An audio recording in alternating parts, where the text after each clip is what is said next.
General ہیں اور generals کی ہم بہت رسپیکٹ کرتے ہیں، اس میں کوئی شک نہیں، سولجرز کی اس سے بھی زیادہ کرتے ہو کہ فور فرنٹ پہ وہ لڑ رہے ہوتے ہیں.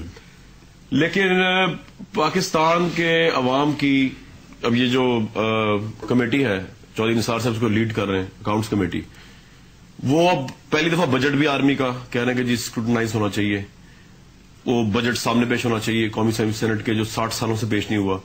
ایک تو یس اور نو بتا دیجیے کہ آپ بینگ اے فارمر جنرل یہ سمجھتے ہیں کہ آپ اور آپ کا بجٹ جو ہے وہ آپ پاکستان کی عوام کو قومی اسمبلی کے ذریعے جواب دیں پیش ہونا چاہیے؟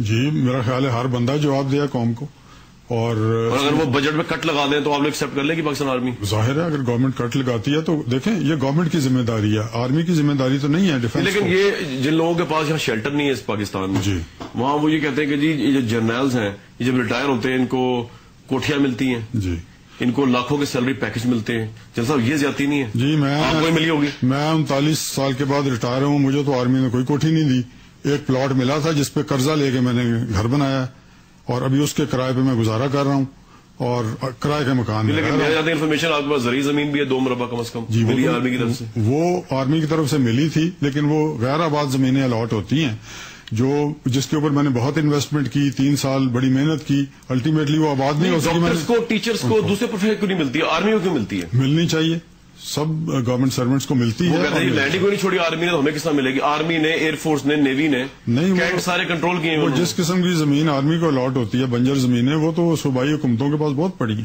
نہیں جو کوٹھیاں جن پہ ڈیفینس کی بنتی ہیں DHA کی، وہ نہیں وہ کوٹھی بنا کے دیتے ہیں جنرلز، بریگیڈیئرز، کرنلز کو، پھر نیوی ایئر فورس کے ان کو.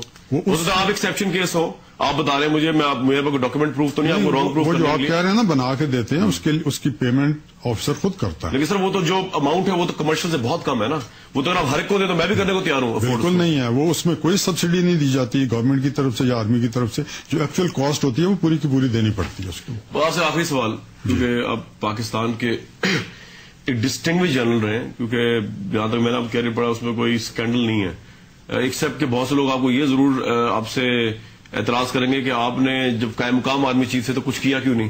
یا تو آپ سوتے رہے یا آپ نے ضیاء الدین بٹ صاحب کی مبینہ کال نہیں سنی. جی آپ نے کچھ نہیں کیا؟ نہیں الحمدللہ. وہ آرمی کے اندر ایسے کوئی رجحانات نہیں ہے کہ ایک بندہ اگر آرمی چیف کو ڈیسیجن لیتا ہے یا آرڈر دیتا ہے تو اس کو چیلنج کریں. تو یہ میرا خیال ہے ایک بڑی اچھی ڈسپلن کے فیور میں. لیکن صحیح تو پرائم منسٹر کا ڈیسیجن تھا نا، تو پرائم منسٹر کو ماننا آرمی کا فرض نہیں ہے؟ جی prime minister does not give orders directly to the army, وہ آرمی چیف کے تھرو. لیکن وہ تو اس کے انڈر آنے نہیں چاہیے، جبکہ رفیق تاڑ سپریم کمانڈر ہیں اور وہ اپروو کر دیں سمری. دیکھیں نا، جب آپ یہ کہنا چاہ رہے ہیں کہ آرمی کو اگر پرائم منسٹر آرڈر دے یا پریزیڈنٹ آرڈر دے یا چیف دے سب کو ماننا چاہیے، یہ تو کنفیوژن کریٹ ہو جائے گا. نہیں، میں تو کہہ رہا ہوں چین آف کمانڈ ہوتی ہے. میں تو کہہ رہا ہوں دستور میں سپریم کمانڈر پریزیڈنٹ ہے، اگر انہوں نے اپروو کر دیا جنرل ضیاء الدین بٹ کو تو ان کو آرمی چیف ہونا چاہیے پرائم منسٹر کے ایڈوائس پہ. دستور میں تو یہ لکھا ہے، یا آپ دستور؟ جی میرے نالج میں تو نہیں ہے کہ انہوں نے اپروو کیا، غالباً میرا خیال ہے انہوں نے سین لکھا ہے اس کے اوپر، اپرووڈ نہیں لکھا ہوا. یہ میرا بس لاسٹ سوال جنرل صاحب، یہ صرف یہ بتا دیجیے کہ جب پاکستان کی آرمی کاکول سے نکلتی حلف لیتی ہے، قائد اعظم نے بھی جب خطاب کیا آفیسر سے تو انہوں نے اوتھ پڑھ کے سنایا 48 میں دوبارہ، انہوں نے کہا کہ جی پولیٹیکل انٹرفیئرنس نہیں ہونی چاہیے آرمی کی. تو لوگ یہ سوال کرنا چاہتے ہیں بہت سے، میں نے ایک سرونگ جنرل تھے اعجاز ایوان صاحب سواد، ان سے میں نے سوال پوچھا تھا، انہوں نے مجھے نو کمنٹس کہہ دیا، مجھے نہیں پتا آپ کیا جواب دیتے ہیں. وہ تو جنرل تھے اس وقت پوری فل یونیفارم میں، آپ اس وقت نہیں ہے تو آپ شاید تھوڑا سا لبرٹی ہو آپ کو جواب دینے کی. لوگ یہ جاننا چاہتے ہیں، بس لاسٹ سوال ہے آپ سے، کہ ایسی کیا وجہ ہوتی ہے کہ جب ٹریننگ ہوتی ہے پاکستان فوج کے جوانوں کی تو ان کو دستور پہ حلف دیا جاتا ہے، لیکن وہ بجائے دستور کو ڈیفینڈ کرنے کے کچھ ایسے جرنیلز کو ڈیفینڈ کرتے ہیں جو دستور توڑ دیتے ہیں. یہ ٹریننگ کیوں ہے؟ یہ ٹریننگ کب چینج ہوگی؟ یہ میرا آپ سے آخری سوال ہے اس پروگرام کا. نہیں، اس میں ٹریننگ کا عمل دخل نہیں ہے، اور الحمدللہ میں یونیفارم کے اندر ہوں یا باہر ہوں، میری لائلٹیز اور سمپتیز جو ہیں وہ آرمی کے ساتھ ہیں اور میں I am very proud of it.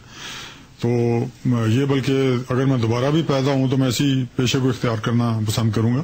لیکن یہ لائلٹی اور آرڈر کا ماننا جو ہے یہ ایک بڑی آرمی کی ایک خصوصیت اور شناخت ہے، اور میرا خیال ہے کہ اس میں کوئی ایسی کرٹیسزم والی بات تو نہیں ہے کہ اپنے چیف کی اگر بات مانتے ہیں آرمی والے تو یہ تو بڑی اچھی بات ہے، ایک اچھی مثال. چاہے دستور توڑ دے آرمی چیف؟ نہیں، وہ دیکھیں، وہ دستور توڑنا نہ توڑنا یہ ایک سپاہی کے یا ایک سبارڈینیٹ کمانڈر کی اسیسمنٹ کے اوپر نہیں ہے، اس طرح سے تو ہر بندہ چیلنج کرنا شروع کر دے. بہت شکریہ جنرل صاحب. Thank you so much.